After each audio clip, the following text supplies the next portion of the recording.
karame nyagasani kuko duhamagaye hanga kuri buri munsi kugira ngo tugire neza ku izina ry'Imana Data na Mwana na Roho Mutagatifu amen. Amahoro bana b'Imana, ni muhumure, Imana iradukunda, ije kudukiza kuri uyu wa gatanu w'icyumweru cya 26 tariki 6 Ukwakira 2023.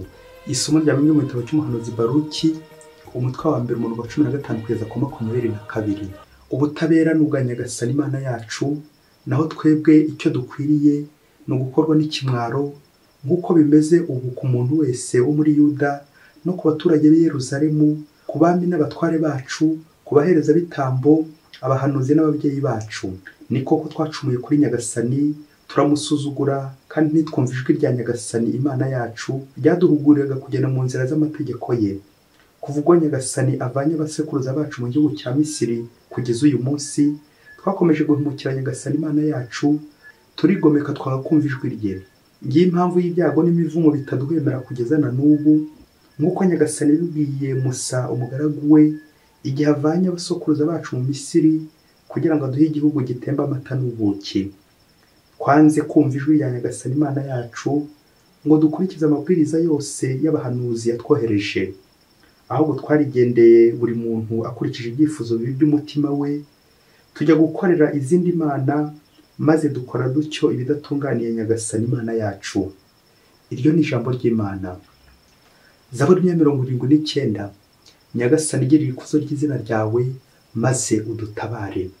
Mana, abanyamahanga barakurengereye, bahumanije ingoro yawe ntagatifu, Yerusalemu bayihinduye amatongo.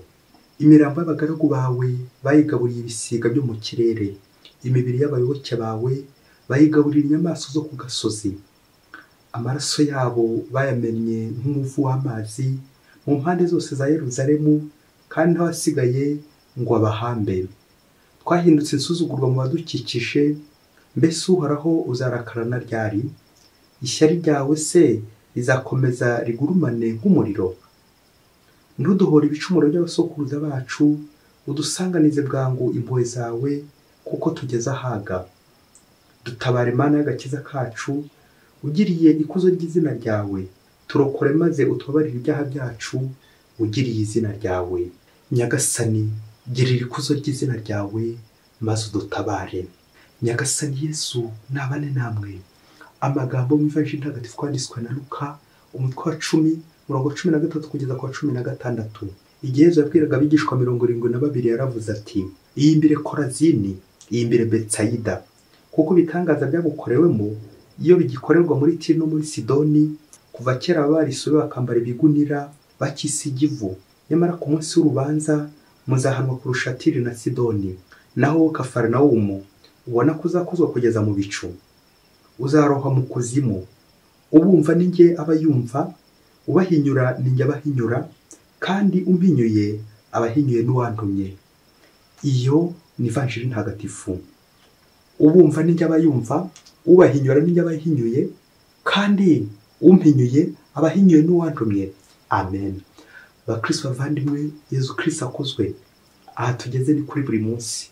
Amatwi ngo bangu, amaso ngo kanu, umunwa ngo cwe, maze uteye Nyagasani amatwi akubwire ijambo ry'umukiro. Dusabiye abantu bose bari kure y'Imana, batumva ijambo ry'Imana, abantu bose kuko batacyumva ijwi rya Nyagasani ribabwira, ijwi ry'umutima nama wabo. Buri wese wagiye afunga umutima nama we, buri wese wagiye afunga umutima, agafunga umutwe akadanangira umutima. Uyu munsi Nyagasani aje kukwereka, aragusaba ngo umwumve, mukingurire maze agukize. Umuhanga niwe wavuze ati: gusenga no gufunga amaso y'umubiri ashobora gutuma turarikira tukarangarira iby'isi, noneho tugafungura amaso y'umutima, yayandi koko adufasha kurangamira Imana. Gufungura umutima nibwo uko ubona Imana. Amasomo kizwi yacu duteguriye araryoshye cyane, ubwo tujya kuzirikana ku ngeso mbi cyangwa ku cyaha kitubuza kubona Imana, cyitwa kunangira, endurcissement du cœur, kunangira umutima. bavuga ko kunangira biri ukubiri, bihera mbere na mbere mu gufunga umutwe, ukumva ko nta kindi gishobora kwinjira mu mutwe wawe, ukumva ko abandi nta kigenda, ukumva ko ari uzi ubwenge gusa, bityo umutwe wawe ukumva ko uhambaye, upfunitse neza, ukirinda kuwufungura ntihaze kugira igitekerezo cy'undi kiza kwinjiramo. Mbere na mbere gufunga umutwe, warangiza noneho bigeze aho ngaho, burya n'umutima nawo uba watangiye kugenda uko kunangira, bigeraho noneho n'umutima ukawufunga, ukanga ko iyo wanze ko mugenzi wawe yinjira iwawe, burya n'Imana uba uzitiye, n'Imana uba usuzuguye, n'Imana uba uri guhinyura, kuko mugenzi wawe aba ari intumwa y'Imana buri gihe. Ashobora kuza nk'umunyantege nke, umunyabyaha, ashobora kuza nk'umukene ukeneye gufashwa, n'indi shusho yose yadashobora guhitamo. Ariko iyo umusuzuguye, burya usuzuguye intumwa y'Imana, uba unangiye umutima, ubanze gufungurira Yezu. Ngiye icyaha cyo kunangira, icyaha cyo kunangira nanone nicyo kingana gutuka Roho Mutagatifu, ngiye icyaha gitababarirwa. Kunangira ni ukwanga guhinduka kugeza ku ndunduro, ni ukwanga guhinduka kugeza upfuye. Icyo nicyo bita icyaha cyo kunangira, kwanga kwakira impuhwe z'Imana, kwanga kwakira mugenzi wawe, guhorana ibitekerezo ngo uriya ntiyahinduka, uriya ntiyahinduka, uriya byararangiye, uriya byararangiye. Ubu wose n'uburyo bwo kunangira, kwanga gufungurira Imana iwacu, kwanga ko Yezu yinjira iwacu. Icyo cyaha cyo kunangira ushobora kuba ugifite, nanjye ushobora kuba ngifite, ariko icyo dusaba uyu munsi ni ugufungura umutima, tukumva ijwi ry'Imana.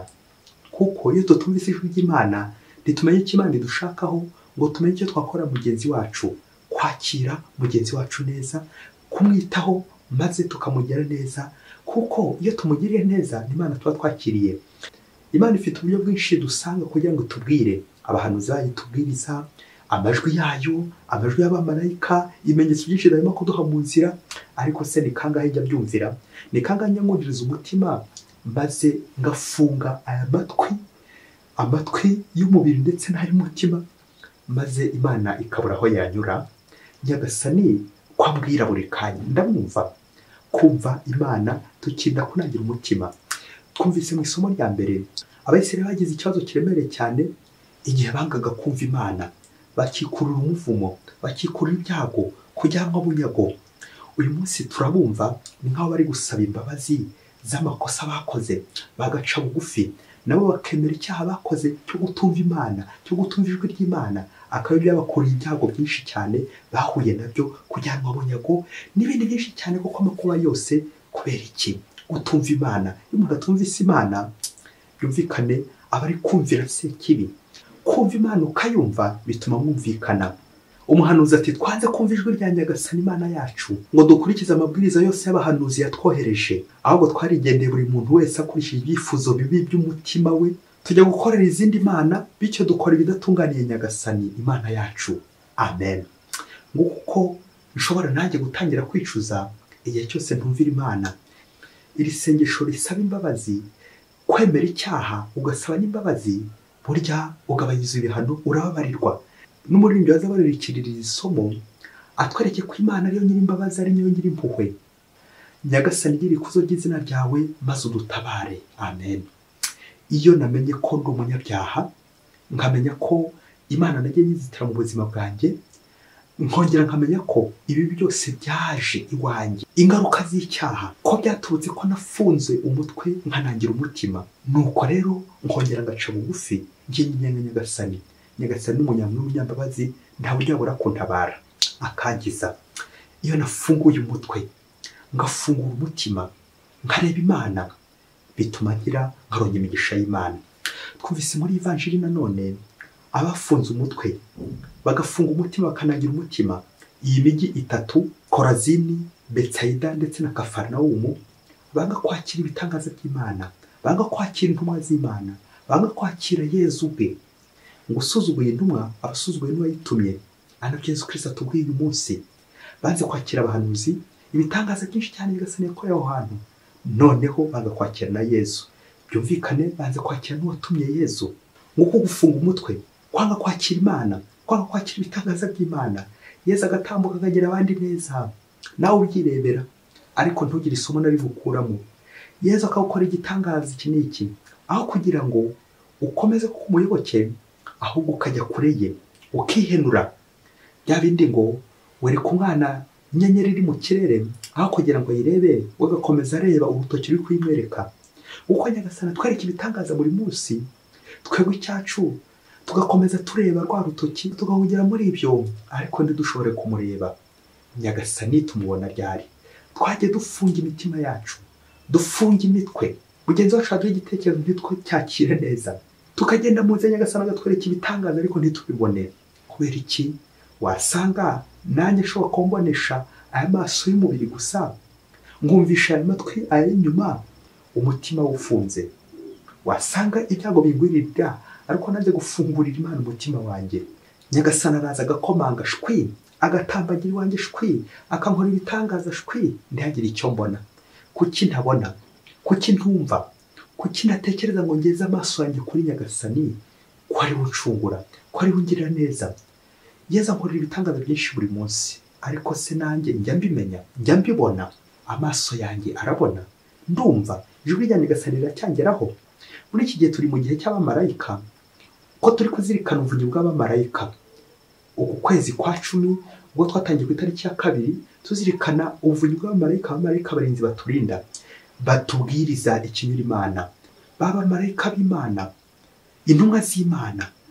Uko tuzisuzugura cyangwa uko tuzumvira, uko tuzubaha dute? Twubaha amajwi y'Imana dute?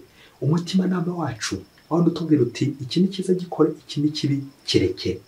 Ese wowe ugeze he ufungura umutima wawe, cyangwa ugeze he unangira umutima wawe? Kandi byaba umunsi umwe ngo Nyagasani kubera gukunda abantu no kubarinda, ngo yigeze atuma abamarayika kujya kurinda abantu. Abamarayika babiri, umwe yarashaje undi yari umusore. Ngo noneho ngo Nyagasani yifuzaga ko ushaje yaba ari kumenyereza uwo musore ugifite amaraso y'ubusore, reka ntwe kuvuga n'amashagaga, kugira ngo mumenyereze. Ni nko muri stage. Dukorera Imana ibatuma ku bantu batandukanye bagomba kunyuramo mu mujyi wari hafi aho cyangwa mu giturage cyari hafi aho. No kubwo abamarayika baragenda bagiye mu butumwa bwo kurinda abantu no kubarengera, kumvira ijwi ry'Imana no kumvisha abantu umugambi w'Imana. Abamarayika baragiye, ngo bageze ku rugo rwa mbere, urugo rwa mbere rwari urw'umukene. Nuko abamarayika barakomanga, wa mukene arabakingurira. Amaze kubakingurira, ngo bishoboke ko yari afite n'inzu itameze neza, ngo ariko ngo abahitiramo icyumba gishyushye gikaze kimeze neza aho bagomba kurara. Bishoboke ko n'abafunguriye bakamererwa neza, bakabaho neza, barara neza muri iyo nzu, muri icyo cyumba cyiza babateguriye. Nuko kera kabaye ngo bugiye gucya, bagiye kureba basanga itungo ry'aho mukene, inka yaratunze yapfuye. Ngaho yibaza ukuntu abamarayika bagiye kubigenza ukurikije uburyo koko bari baje kurinda. None koko icyaba ahubwo basigiye umukene ibyago. Nuko wa mumarayika w'umujene, wa musore ati simbyumva, koko twaraye kuri uyu mukene atwakira neza, none koko inka ye irapfuye, simbyumvise. Nuko abamarayika bakomeza urugendo, nanone bagiye gukora ubutumwa ahandi. Ubwo ryatungo barisize batyo nyine ripfuye, ngo babyuka mu rukerera bigendera. Abamarayika birashoboka ko wa mukene naza kubyuka araza gusanga ryatungo ko ryapfuye. Ese araza kuvuga ko ari bande baryishe? Araza gutekereza nk'umuntu atekereza ko abayakiriye ari umugiriye nabi, ari wishe itungo rye. Nuko abamarayika bakomeza urugendo. Niba ari abanyamwaku, ibaze nanjye nibaze. Bakomeje urugendo bahitira ku muntu ngo wari umukire cyane, ukaze cyane, umubose cyane muri ako gace. Ubwo wa mubose ngo bakomagiwe, wa mubose ngo Banza yarabakiranye agasuzuguro kanuka, abarebera ku gikanu. Mu kubakira kugira ngo abacumbikire, ngo ajya kubacumbikisha mu biraro by'amatungo, ati mugende murare hariya mu biraro by'amatungo. Nuko abamarayika ko ari babiri bajya kurara mu biraro by'amatungo. Wa mubose nawe nyine birumvikana ajya mu nzu ye, bishoboye ko nta n'icyo yabahaye cyo kurya. Nuko ngo mu rukerera nijoro, ngo wa mumarayika w'umusore agiye kubona, abona wa mumarayika ushaje ari guhoma utwenge twayanzu y'umukire. Ahantu hari utwenge ari kwigira neza rwose, ari kwisiga neza, bishoboye ko n'akarangi yarayisize. Nuko wa mujene Banza yararakaye, abwira ngo wa mumarayika ushaje ati koko ibi nibyo ukoreye uyu mukire wanze kutwakira akadushyira mu kiraro cy'amatungo simbyumva sinumva uburyo uriya muntu watwakiriye neza w'umukene inka ye yapfuye duhari ntitwayitabara, ariko uyu nguyu w'umukire watwakiriye nabi akadushyira mu biraro by'amatungo none niwe uri kugira neza, niwe uri gusigira akarangi, niwe uri guhoma inzu ye ngo imererwe neza. Ibi simbyumvise.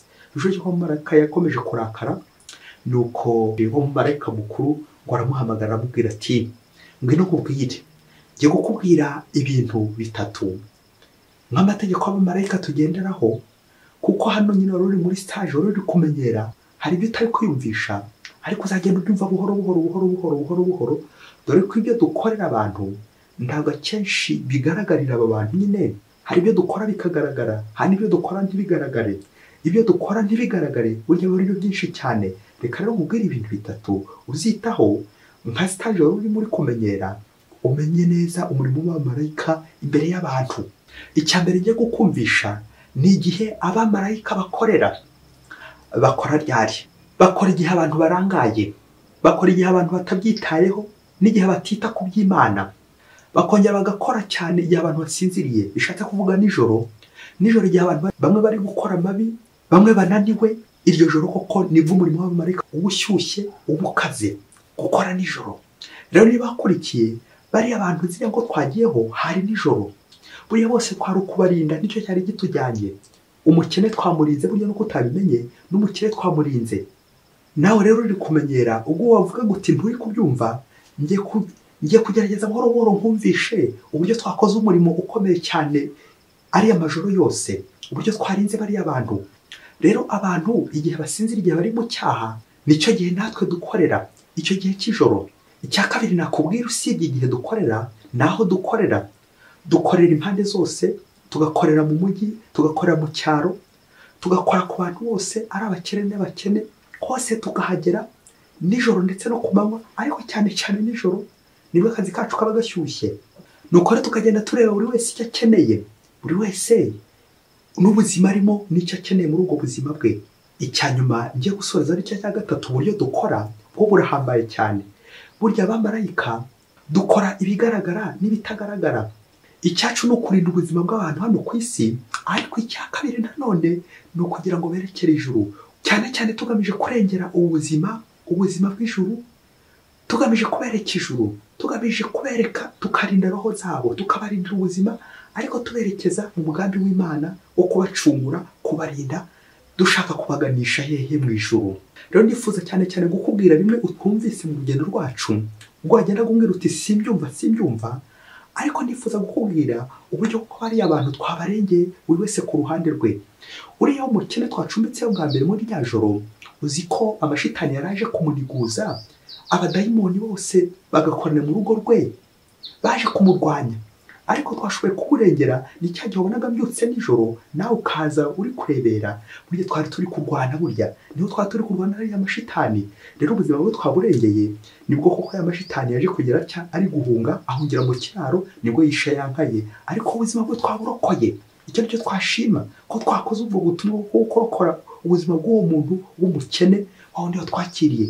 Igihembo cye rero nawe nuko nyine ubuzima bwe buri amahoro. Bishoboke ko atazabyumva vuba na bwangu, ariko hari ibitangaza byamukorewe ku buryo azagenda abyumva buhoro. Araza gukanguka, abona inka ye yagiye, ntanamenye n'ibyabaye, ariko araza gusanga acyafite ubuzima, bwa buzima koko twakomeje kurinda gusigasira. Uwa kabiri, uriya mukire nawe, uriya yanze kwemera Imana, uriya iby'Imana ntabyikoza. Kumurinda rero, cya gihe nijoro wabonaga nkangutse, ni umugisha nandi gutera inzu ye, kugira ngo ejo n'ejo bundi azagenda ajijuka buhoro, agenda afungura, amenya ko ari Imana imukingira. Buhoro azagenda abyumva, amenya ko ari inzira n'umuvunyi w'Imana, umugisha w'Imana. Bishobora batabyumva vuba, n'uburyo yatwakiriye, igihe kizagera byumve, kuko ubasha bw'Imana bugenda bwumvikana buhoro mu banyantege nke. Igihe nikigera akazumva koko akennye, akazumva ko akeneye Imana, azagenda abyumva ko ari umugisha w'Imana wahoze amurinda. Umugisha w'Imana wamurindiye ibintu bye, ukamurindira inzu ye, bizatuma ahinduka, yerekere ingoma y'ijuru, amenye ko ari umugisha w'Imana umurinda. Ngurwo urugendo twakoze, urugendo abantu badashobora kumva, ariko kera bagenda bumva buhoro buhoro buhoro buhoro buhoro buhoro. Bishoboke ko umumarayika yaravuze ati noneho ndacyumvise, ntabwo nari ndi kubyumva, noneho ndacyumvise. Bakristo bavandimwe, Yesu Kristo akuzwe, nguko gufungura umutima wacu tukarangamira Imana. Burya ibyo tubona no ku isi, ibyo twumvisha imyanya y'ibyumviro, ntabwo ari aho kwemera kugarukira. Ukwemera kumva bidusa none kurenga imyanya y'ibyumviro iy'umubiri, tukegukira umwanya w'icyumviro, umwanya w'uruhu, umutima nama, kumva Imana, kurarikira Imana, kurangamira Imana. Iyo ukoresha umutima nama wawe, iyo ukorera mu mutima nama wawe, iyo uba mu mutima nama wawe, bituma uhura n'Imana, bituma wumva iby'Imana ukabyitaho. Ibimenyetso byose ugenda ubona mu nzira, igihe cyose udafunguye umutima nama wawe ntabwo ushobora kubyumva. Ubyumva ryari? Igihe umutima nama wawe marayika ari kuwukoresha, igihe umutima nama wawe ryajwi ry'Imana koko riri gukubwira ukaryumva, nibwo ushobora kumva iby'Imana. Naho ubundi nawe ushobora guhera muri wa marayika w'umusore ati simbyumva, iki kintu simbyumva, nakarengane. Nyamara Imana yo ifite andi maso ihereza abana bayo, babandi koko bafite umutima washengutse, umutima koko wakira Imana, umutima witeguye kwakira Imana, bafite andi maso yandi Imana ibahereza. Navugaga amaso y'umutima, kubona kure, kureba kure, ushishoza bakageza kure, kumva cyane kurenza abandi. Imana igenda udukorera ibitangaza, ariko se ubyumva ryari? Ugenda ubyumva buhoro buhoro igihe umutima koko wawufunguye.